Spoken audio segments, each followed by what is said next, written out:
Assalamualaikum warahmatullahi wabarakatuh. Oke guys, kembali lagi ya guys ya, bersama saya Ares Penisi KW. Gimana kabar kalian guys? Semoga selalu dalam keadaan sehat ya guys ya. Jadi kali ini saya ada servisan handphone Oppo A16. Ini masih mulus ya guys ya, terlihat. Namun ini bisa diperhatikan ya guys ya, ini LCD nya sudah kedip-kedip untuk bagian bawah dan sudah ada garisnya ya guys ya. Nah ini coba kita buka candinya terlebih dahulu. Oke, nah ya kawan-kawan perhatikan ya guys ya, ini LCD nya ngelawan guys. Nah tuh, nah jadi kasusnya handphone ini tuh habis terjatuh atau tertindih gitu lah guys ya, tertekan, yang mengakibatkan LCD nya ini langsung ghost out apa guys, pencet sendiri gitu lah ya guys ya istilahnya. Oke, langsung kita bongkar aja guys ya. Jadi sebenarnya handphonenya ini memang sudah pernah jatuh ya guys ya, sudah retak tapi masih bisa digunakan ya guys ya. Touchscreen-nya itu masih normal guys. Namun setelah beberapa minggu atau beberapa bulan baru touchscreen-nya mulai bergerak-gerak sendiri ya guys ya. Jadi mau tidak mau ya sekalian harus diganti ya guys ya LCD-nya dengan yang baru. Oke, seperti biasa kita lepas terlebih dahulu, tutup backdoor-nya. Jadi untuk melakukan pelepasan tutup backdoor, kawan-kawan harus perhatikan ya guys ya. Kalau handphonenya ini memiliki fingerprint di area sisi kiri, jadi harus hati-hati pada saat melakukan penyesetan. Nah ini dia nih guys, fleksibel fingerprint dan powernya ya guys ya. Itu sangat rawan sekali ya guys ya, sobek kalau kita tidak hati-hati melakukan penyesetannya guys. Ini handphone masih segelan, belum pernah dibongkar, jadi kita lepas dulu baut-bautnya guys semuanya. Nah ini kita lepas juga ya guys ya, tutup kameranya.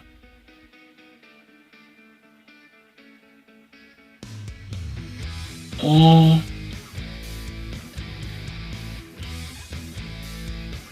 kalau sudah lanjut kita congkel ya guys ya backdoornya. Nah itu konektor fingerprintnya kita lepaskan, kemudian konektor baterai, konektor apalagi tuh LCD sama fleksibelnya juga kita lepas ya guys ya. Seperti biasa, lanjut kita bongkar semua, mesin kita copot, kemudian baterainya juga kita copot ya guys ya, karena fleksibel LCD nya ada di bawah baterai ya guys. Jadi ya tujuan saya buat video servis ini ya buat dokumentasi ya guys ya, buat apa namanya, berbagi pengalaman guys. hanya sekedar sharing dan bukan bertujuan untuk menggurui ya guys ya, karena saya juga masih pemula ini di bidang handphone, di bidang perhandphonean ya guys. Jadi untuk kawan-kawan yang senior bisa di skip saja ya guys ya videonya.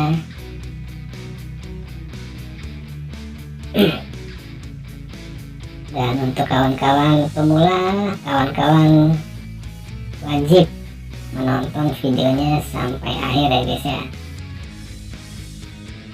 supaya kawan-kawan tahu ya guys ya tips dan triknya melakukan penggantian LCD, dan pasti supaya hasilnya bisa rapi dan aman ya guys ya. Oke lanjut, ini kita lakukan pembloweran terlebih dahulu di area pinggiran frame. Ini tujuannya itu untuk melunakkan lem yang ada di area frame ya guys ya, pinggirannya itu. Jadi kita blower supaya lemnya bisa lunak, ataupun kawan-kawan bisa melakukannya menggunakan thinner ya guys ya, untuk melunakkan lemnya. Kemudian kita congkel seperti ini guys ya. Nah ini kita seset bagian dalam dari LCD nya. Oke, sudah terlepas, ini aman loh, mulus banget guys LCD nya. Oke, kemudian kita bersihkan ya guys ya sisa-sisa lem yang ada di pinggiran frame nya ini. Oke, setelah bersih kita mau coba, oh iya jangan sampai lupa ya guys ya, ini saringan speaker biasanya itu kebanyakan dia menempel di LCD yang lamanya ya guys ya. Oke, di sini saya kasih tambahan double tip juga guys, sedikit saja. Oke, kalau sudah kita pasang kembali mesinnya, kita mau melakukan pengetesan terlebih dahulu ya guys ya, apakah LCD nya masih bagus atau tidak.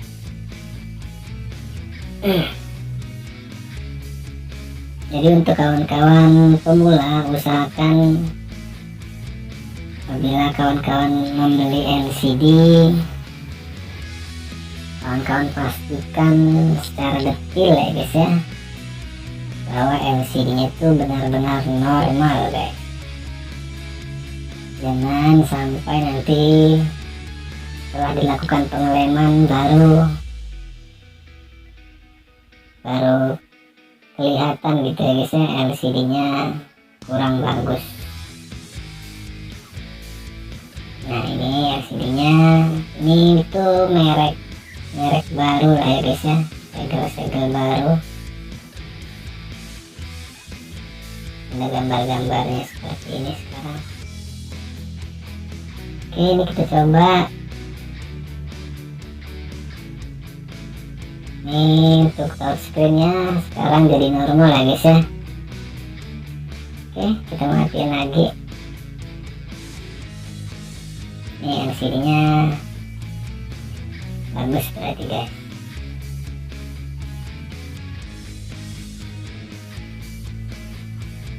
Oke, kalau sudah kita mau coba lakukan pengeleman ya guys ya. Jadi untuk melakukan pengeleman, kawan-kawan harus lakukan secara merata ya guys ya. tebalnya itu jangan tebal-tebal melebihi area frame-nya guys. Jadi tebalnya itu ya setebal frame-nya itulah, jangan sampai kebanyakan, takutnya nanti malah masuk ke sela-sela LCD-nya ya guys ya. Kalau terlalu banyak dia melebar sampai masuk ke sela-sela LCD, nanti LCD-nya bisa hitam-hitam,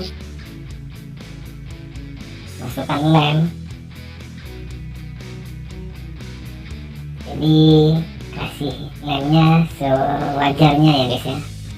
Makanya di sini saya bantu pakai double tip sedikit guys.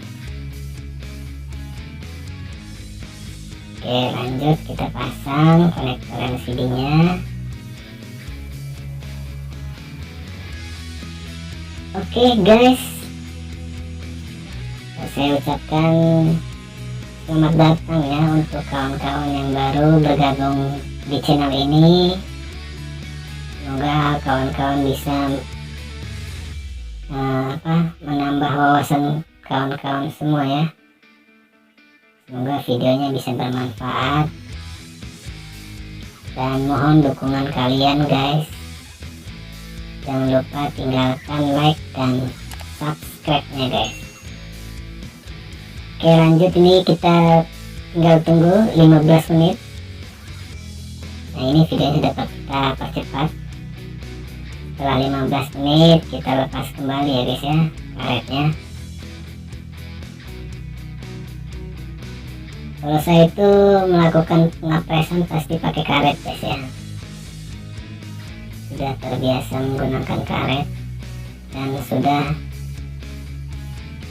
mengetahui hasil dari karet ya, dibandingkan menggunakan alat yang lainnya. Ini kita coba sensor aman, kamera aman, touchscreen aman ya guys ya. Wah, oke, kalau sudah kita pasang dulu ini konektor fingernya,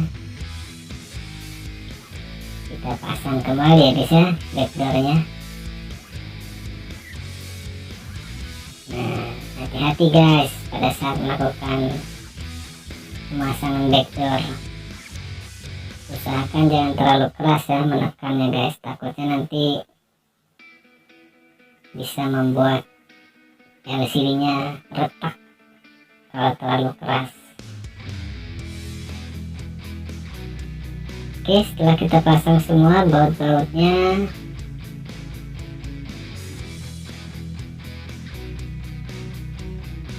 terus kita pasang kembali ya guys ya, tutup kameranya, terus kita pasang juga tutup backdoornya guys.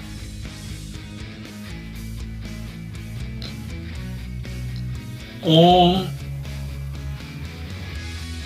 jadi sebenarnya untuk masalah LCD suka gerak-gerak sendiri itu permasalahannya dari touchscreen ya guys ya. Namun yang jadi masalah untuk LCD tipe terbaru saat ini ya guys ya, itu sudah tidak menggunakan kaca touchscreen guys. Jadi touchscreennya itu sudah gabung dengan LCD, sehingga kita tidak bisa, bukan tidak bisa sih ya, agak susah ya guys ya melakukan perbaikan apabila touchscreennya itu sudah bermasalah. Jadi untuk amannya ya kita lakukan penggantian ya guys ya. Sebenarnya banyak trik-triknya guys, namun itu tidak akan bertahan lama ya guys ya, pasti kambuh lagi guys. Ya kawan-kawan bisa cari-cari lah di YouTube, banyak cara atau tips-tips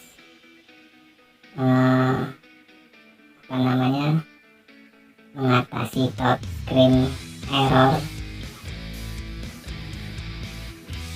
tapi saya jamin itu tidak akan bertahan lama ya guys ya.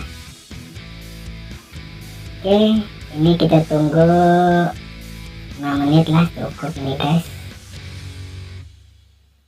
Ini sudah kering lemnya, kita buka lagi karetnya guys ya.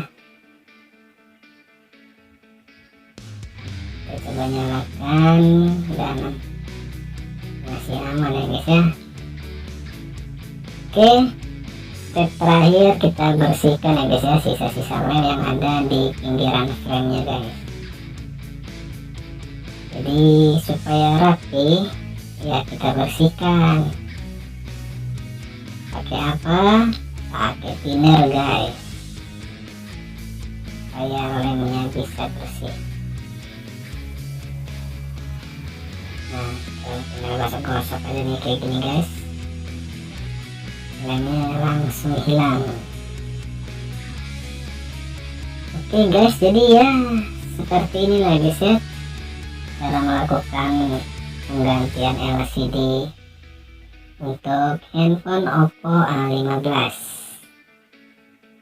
Semoga videonya bisa bermanfaat, dan sekali lagi mohon dukungan kawan-kawan semua supaya channel ini bisa lebih berkembang ke depannya ya guys ya.